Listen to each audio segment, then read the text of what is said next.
இந்த புறம்போக்கு நாய்க்கு இது தெரியுமா? இந்த அரசியல் அனாதை பயலுக்கு இதெல்லாம் தெரியுமாங்க? நேற்று ஒரு ஆர்ப்பாட்டம் பண்ணியிருக்காங்க நாம் தமிழர்ல இருந்து. எதுக்கும் பஸ்ஸுல வந்து தமிழகம் இருக்கக்கூடாது, தமிழ்நாடுன்னு இருக்குன்னு சொல்லிட்டு ஒரு ஆர்ப்பாட்டம் பண்ணி பஸ்ல போற பஸ்ல எல்லாம் ஒரு ஸ்டிக்கர் தமிழ்நாடுன்னு ஒட்டுறதா இருக்கட்டும். பெரியாரை வந்து கடுமையா வந்து விமர்சனம் பேசுவாங்க. ஆமா, அதே மாதிரி திராவிடன்றவங்க சொல்றவங்க எனக்கு ஓட்டு போடாதீங்க ஆமா அப்படின்ற மாதிரி. உனக்கு ஓட்டு யாரும் போட போறா?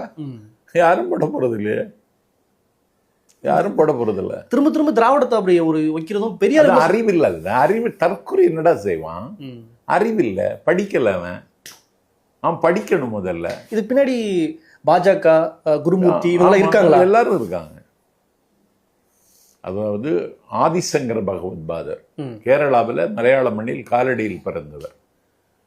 அவர் கால்நடையாகவே நடந்து இந்தியா முழுவதும் நடந்து வந்து சமணத்தை பௌத்தத்தை கருத்தியல் ரீதியாக வீழ்த்தியவர்.